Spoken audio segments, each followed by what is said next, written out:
बहुत समय पहले एक सुंदर से राज्य में राजा और रानी रहते थे। वे बहुत खुश थे, लेकिन एक ही कमी थी, उनके पास कोई संतान नहीं थी। फिर एक दिन उनके यहाँ एक प्यारी सी बेटी पैदा हुई। उन्होंने उसका नाम रखा औरोरा। राजा ने पूरे राज्य में खुशियां मनाई। राजा ने नामकरण समारोह इतना भव्य रखा कि ऐसा पहले कभी नहीं देखा गया था, और 3 जादुई परियों को बुलाया गया। जब नामकरण समाप्त हो गया, पहली परी फ्लोरा ने उसे दिया सौंदर्य का वरदान, दूसरी परी फौना ने उसे दिया कोमल हृदय। लेकिन तभी काली धुंध के साथ आई एक डरावनी शक्ति, मेलफिजेंट, जिसे आमंत्रित नहीं किया गया था। वह बहुत गुस्से में थी कि इतनी खुशी की बात और उसे नहीं बुलाया गया था। उसने गुस्से से कहा, तुम सबने मुझे नहीं बुलाया, बहुत बड़ी गलती की है। मैं श्राप देती हूँ कि जब राजकुमारी 16 साल की होगी, वह चरखे की सुई से उंगली चुभोएगी और वह मर जाएगी। अब तुम्हें पता चलेगा मुझे न बुलाने की क्या सजा है।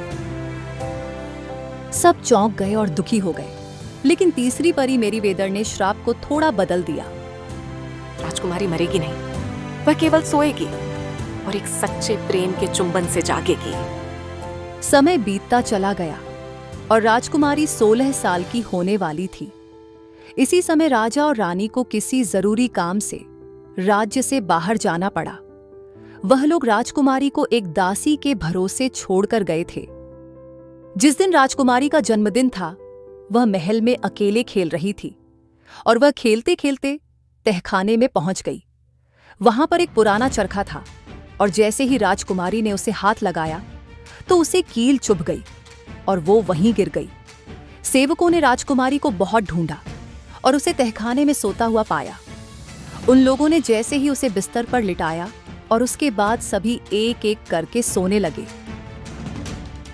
उधर जब राजा रानी राजमहल वापस लौटे, राजा ने सभी सैनिकों को राजकुमारी को खोजने का आदेश दे दिया। वे स्वयं भी राजकुमारी को खोजने लगे। पूरे महल की छानबीन की गई, लेकिन राजकुमारी कहीं नहीं मिली।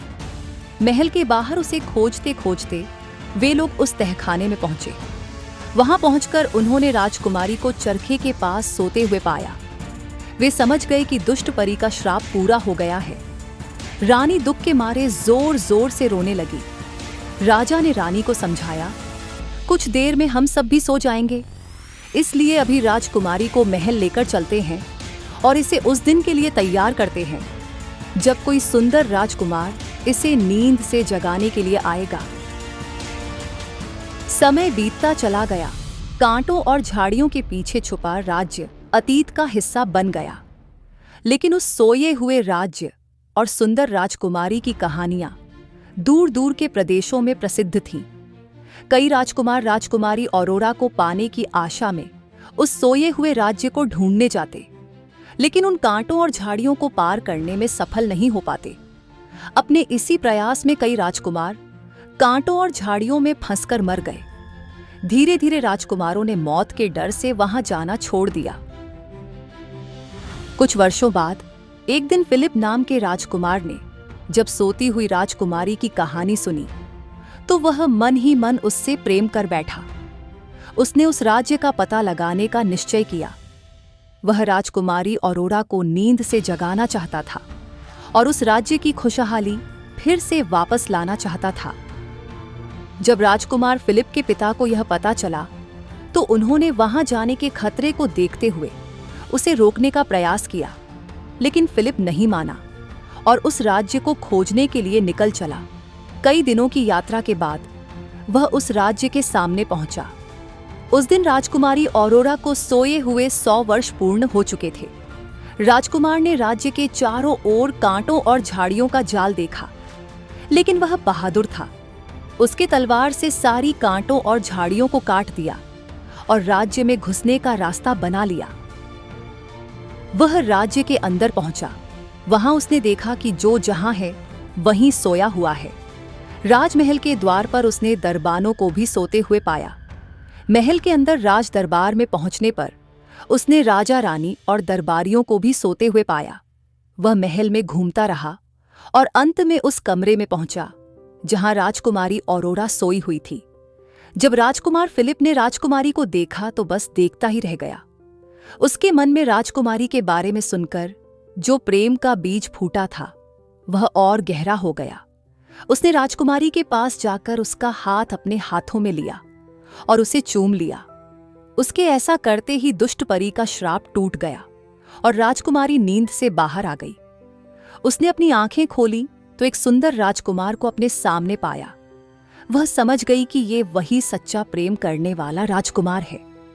राजकुमार फिलिप ने राजकुमारी के समक्ष विवाह का प्रस्ताव रखा, जिसे उसने सहर्ष स्वीकार कर लिया।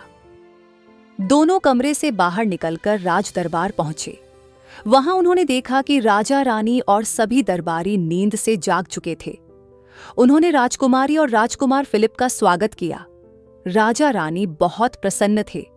उन्होंने 2 दिन के बाद राजकुमारी और राजकुमार फिलिप के विवाह की घोषणा कर दी।